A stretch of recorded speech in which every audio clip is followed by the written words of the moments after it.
Hello बच्चों, let's read the question. The area of the region bounded by the parabola y minus two square is equal to x minus one, the tangent to it at the point whose ordinate is 3 and the x axis is. तो यहाँ पे देखो हमें क्या बताना है, area बताना है उस रीजन का जो कि बाउंड किया जा रहा है इस parabola y minus two whole square is equal to x minus one से। उसकी टेंजेंट उस पॉइंट पर जिसका ऑर्डिनेट 3 है और x एक्सिस के बीच का। ठीक है, तो की कॉन्सेप्ट लिख लेते हैं।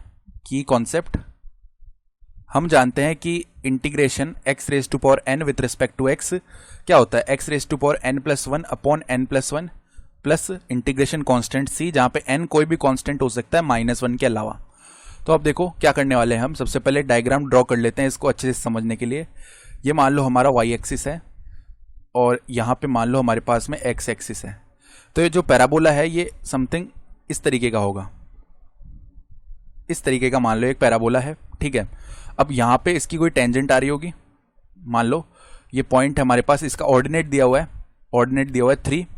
तो अब पैराबोला की इक्वेशन तो है हमारे पास, तो ऑर्डिनेट दिया हुआ है तो वहाँ पे एक्स कोऑर्डिनेट भी तो निकाल सकते हैं। तो अगर पैराबोला की इक्वेशन मान लो पी पैराबोला है जो कि दी हुई है y minus two square is equal to x minus one, यहाँ पे अगर y इज इक्वल टू 3 रख रहे हैं अपन, तो देखो क्या मिलेगा, 3 minus two square is equal to x minus one.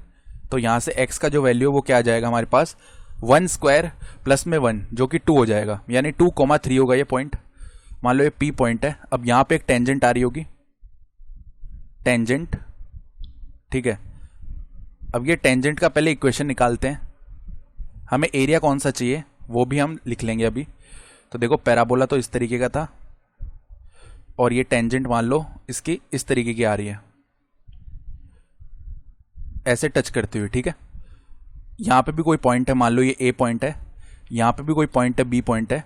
ये जो पैराबोला है ये एक्स एक्सिस को कहाँ पे कट करेगा, जहाँ पे वाई का वैल्यू 0 होगा। ठीक है, तो at x axis y is equal to 0 हो जाएगा। तो दिस मीन्स देखो बी के कोऑर्डिनेट्स आ जाएंगे यहाँ से, तो 0 माइनस टू का square is equal to x minus one. तो यहाँ से हमें क्या मिलेगा, एक्स का वैल्यू माइनस टू का स्क्वायर यानी 4 और 4 प्लस 1 यानी कि 5। तो बी के कोऑर्डिनेट्स हो गए 5,0। अब ये जो टेंजेंट है इसका इक्वेशन निकाल लेते हैं हम। तो इसका इक्वेशन कैसे निकाल सकते हैं, सबसे पहले तो y डैश निकालेंगे। तो y डैश निकालने के लिए यहाँ पे देखो डिफरेंशिएट करते हैं इक्वेशन 1 को। तो डिफरेंशिएट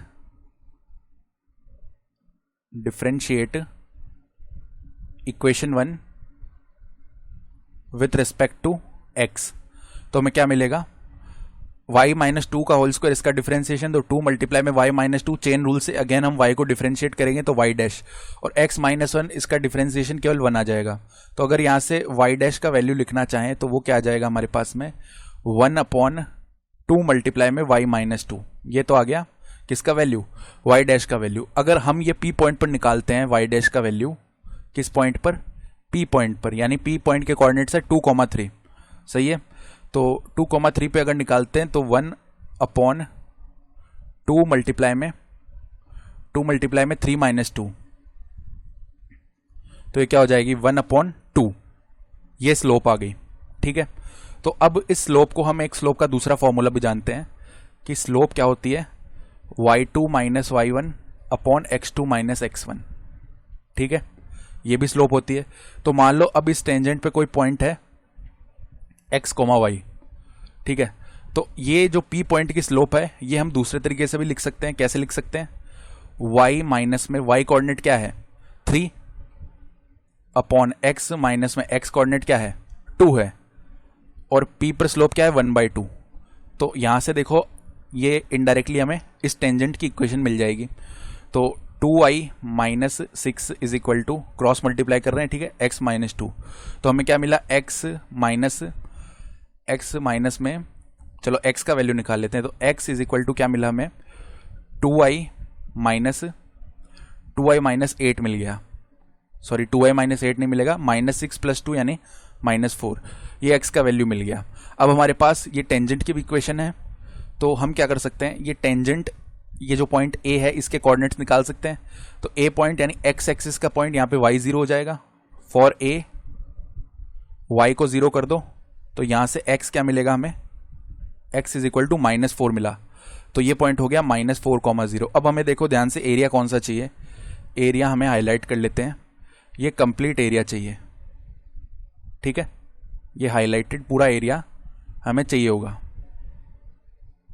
तो इस एरिया को फाइंड करने के लिए हम क्या करेंगे, इंटीग्रल्स का यूज़ करने वाले हैं, ठीक है, और लिमिट जो है वो वाई कोऑर्डिनेट में डालेंगे, ठीक है, वाई कोऑर्डिनेट में हम अपनी लिमिट डालेंगे।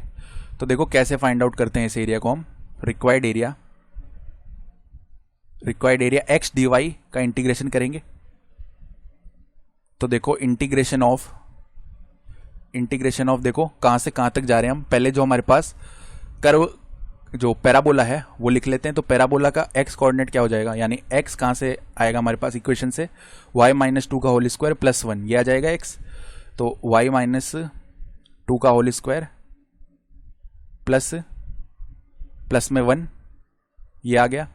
और माइनस में जो टेंजेंट का इक्वेशन है, तो टेंजेंट का जो x है वो कितना आया था, 2y - 4। तो देखो माइनस का 2y और प्लस का 4, ये हो जाएगा।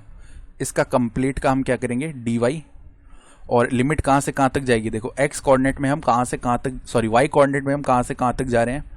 तो ये हम देख सकते हैं आसानी से कि y कोऑर्डिनेट में हम 0 से स्टार्ट हो रहे हैं और 3 तक जा रहे हैं। तो 0 से 3 ये लिमिट हो जाएगी। तो यही रिक्वायर्ड एरिया होने वाला है, इसको हम सॉल्व कर लेते हैं। तो देखो 1 + 4 कितना हो जाएगा, 5 हो जाएगा। तो इसको a बोल देते हैं रिक्वायर्ड एरिया को।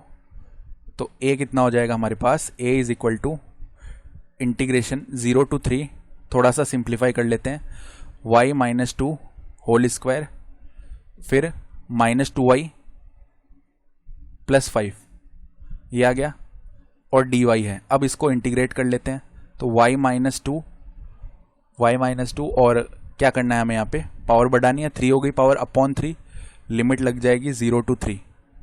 फिर माइनस में 2 बाहर आ गया, y² अपॉन 2, तो 2/2 होगा y², इस पर लिमिट लग जाएगी 0 to 3, प्लस 5 बाहर आ गया, और dy का इंटीग्रेशन y हो जाएगा, लिमिट लग जाएगी 0 to 3।